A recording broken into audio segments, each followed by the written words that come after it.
selamat pagi semuanya. Bagaimana kabar kalian? Tentu dalam keadaan baik. Berjumpa lagi di dalam channelnya Pak Budi di pembelajaran matematika Silas Mat pada pagi hari ini.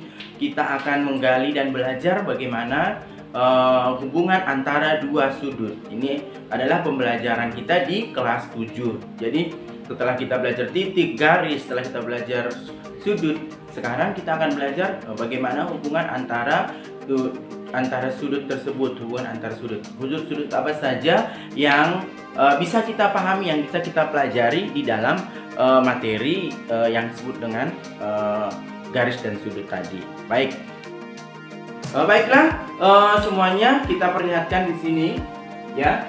Saya sudah bentuk di sini. Ini sebuah sudut ya. Ada di sini garis kaki sudut DC.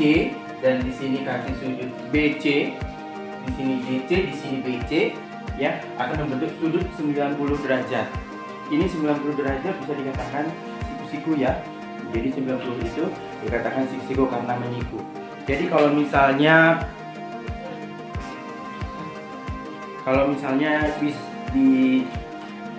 pada garis tersebut, oke, saya tambahkan di sini.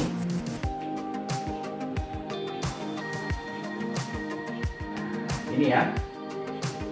Jadi ada dua sudut yang terbentuk. Misalnya ini sudut, di sini titik A.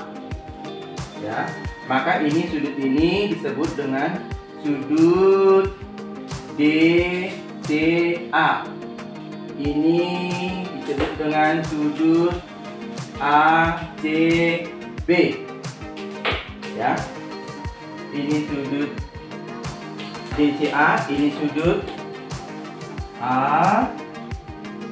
ACB. Jadi sesuai dengan, jadi kalau dia 3 huruf seperti ini ya simbolnya. Jadi kalau misalnya kita lihat di sini, bahwasanya di sini DCA akan berpenyiku terhadap sudut, ACB. Ya, kalau misalnya di sini 60 derajat, maka supaya DC berpenyiku menjadi 90 derajat, maka sudutnya ini adalah, besar sudutnya ini berarti sudut siku-siku itu adalah, sudut siku-siku itu sama dengan besarnya 90 derajat. Jadi kalau berpenyiku berarti nanti kita tinggal di sini, berarti sudut DCA ditambah sudut ACB itu harus 90 derajat. Gitu ya.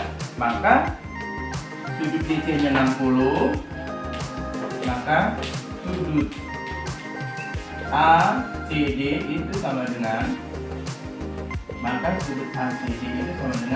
kita kurangi 90, kita kurangi 60 derajat, maka di sini adalah 30 derajat. Itu ya. Berarti untuk berpenyiku dari sudut ACD, jika DC 60, maka berpenyikunya ACB ya. Ini ACB. Itu ya. Itu yang pertama. Oke, mudah-mudahan kalian paham. Ya, selanjutnya sekarang kalau tadi sudut berpenyiku atau sudut 90 derajat, sekarang begini fungsinya. Sudut garis ABD ini garis A ke D. Ini ada sudut berpelurus, ya. Kemudian ada di sini sudut, ada di sini garis BC, garis BC ini. Jadi akan membentuk dua buah sudut juga, ya kan? Ini jumlahnya. Jadi kalau kita tuliskan di sini, sudut ABC ditambah sudut CBD itu harus sama dengan 180 derajat. Jadi kalau dua sudut ini kita jumlahkan harus jumlahnya 180 derajat karena sudut berpelurus. Jadi kalau ditanya, berapakah sudut penyiku dari ABC? Jika sudut AB misalnya di sini 120 derajat. Berapakah besar sudut CBD? Maka dapat kita tentukan besar sudut CBD-nya ini menjadi sudut ABC tadi kita tambah dengan sudut CBD sama dengan 180. Ya kan? Sudut ABC-nya berapa? 120. Ditambah sudut CBD sama dengan 180. Maka sudut CBD sama dengan tetap 180-nya. Ininya kita pindahkan, maka menjadi kurang. Maka sudutnya adalah 60 derajat. Nah, gitu ya. Oke. Selanjutnya, jika misalnya ada garis ini, garis AB sejajar dengan garis CD, ya, sejajar dengan garis CD. Kemudian dua buah garis sejajar ini, ya, dipotong oleh sebuah garis. Misalnya ini garis H, ya, itu garis H, maka akan membentuk, ya, maka akan membentuk yang namanya 8 sudut, ya. Misalnya kita buat di sini, ini 1, 2, 3, 4, ini juga 1, 2, 3, 4, gitu ya. Misalnya ini adalah titik CD, ini titik T, ya, ini titik F. Jadi titik E itu sudutnya ada E1, ada E2, ada E3, ada E4, gitu ya. Kemudian di sini juga ada F1, F2, F3, F4. Jadi ada 8 titik sudut yang terbentuk jika dua garis sejajar dipotong oleh sebuah garis. Maka nanti di sini ada lagi apa yang akan hubungan dari kedua garis ini, sudut-sudut apa saja. Oke, maka nanti dapat kita lihat di sini. Ini E1 ini, ya. Ini E1, ini E2, ini E3, ini E4, ya. Ini F1, F2, F3, F4. Jadi kalau misalnya kita lihat di sini, ini bisa kita buat, ya. Pertama, kita lihat E1, ya. E1 dan F1 itu, jadi E1 dan F1 itu adalah sudut sehadap. Jadi ada di hadapannya, ya. Ini juga di depannya sana, ini E2 dengan F2, E2 dengan F2.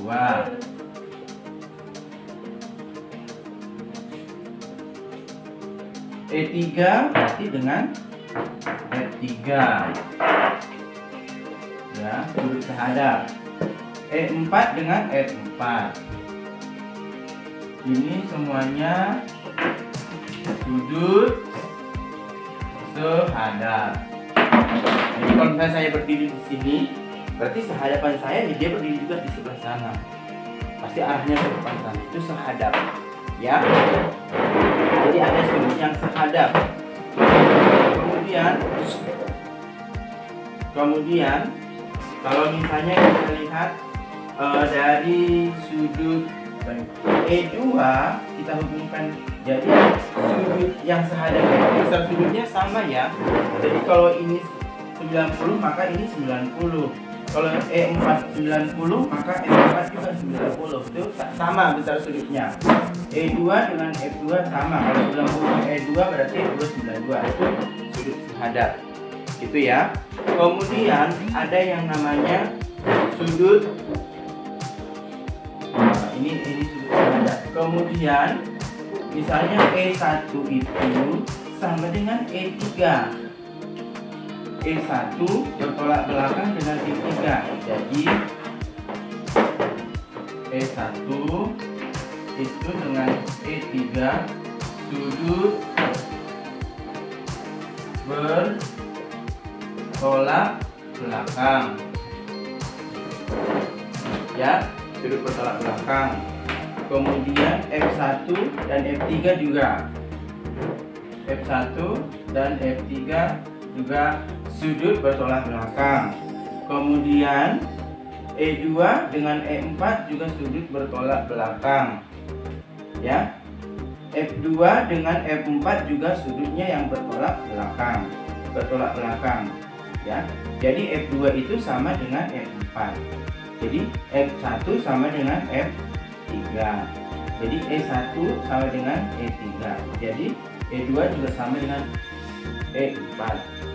Sudut dalam sepihak. Sudut dalam sepihak, ya. Ini sudut dalam sepihak. Jadi sepihak tapi ada di dalam. Berada di dalam nih. E3 dan F2 sudut dalam sepihak. E4 dengan F1 sudut dalam sepihak. Kalau sudut luar sepihak berarti di luarnya.